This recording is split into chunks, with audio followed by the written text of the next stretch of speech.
Hello बच्चे, कैसे हैं आप सभी। उम्मीद है कि आप अच्छे होंगे। अरे अच्छे नहीं, स्वस्थ भी होंगे, मस्त भी होंगे। तो आज मैं आप लोगों के लिए एक कहानी लेकर आई हूँ, जो कहानी का शीर्षक है परहित सरिस धर्म नहीं भाई। परोपकार से बड़ा कोई धर्म नहीं है। तो आज आप कहानी की शुरुआत करती हूँ मैं। अब विक्रमपुर नामक गांव में संजय नाम का एक जमींदार रहता था।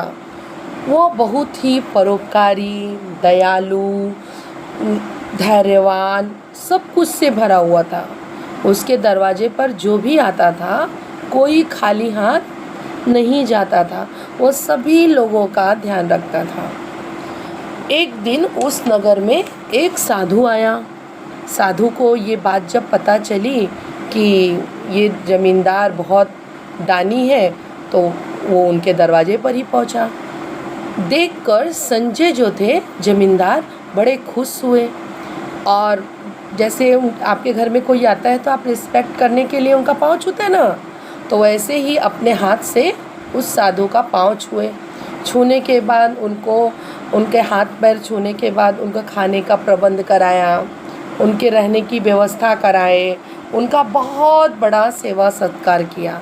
सेवा सत्कार करने के बाद जो साधु था बड़ा प्रसन्न हुआ। साधु उसके घर में ही अपना डेरा जमा लिया।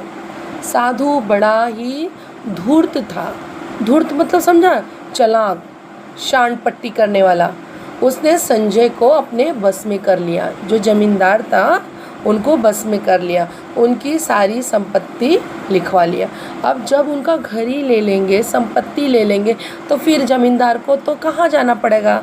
ज़मींदार को घर छोड़कर जंगल में जाना पड़ा। एक दिन जंगल में वही साधु शिकार खेलने के लिए आया। शिकार करते समय वो घायल हो गए। बाघ के साथ शिकार कर रहे थे और उस दौर में वो घायल हो गए। घायल जब हो गए तो उनका खून बहने लगा। वो खून से लथपथ हो गए। तो जंगल में ये बात जब जमींदार संजय को पता चला, तो उनको पता था कि यही साधु मेरी सारी संपत्ति ले लिए हैं। फिर भी उन्होंने साधु की सेवा की, उसे मरने से बचाया।